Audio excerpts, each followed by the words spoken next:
Le prélèvement de l'impôt sur le revenu à la source a été adopté hier soir par les députés.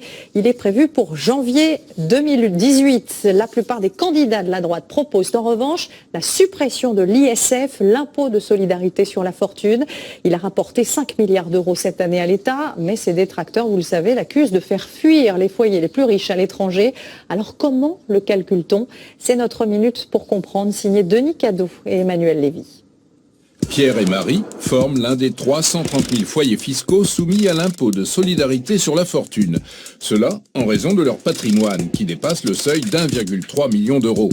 Chaque année, le couple doit donc estimer et déclarer tous ses biens, résidence principale et secondaire, voitures, placements financiers et liquidités, ainsi que l'or et les bijoux.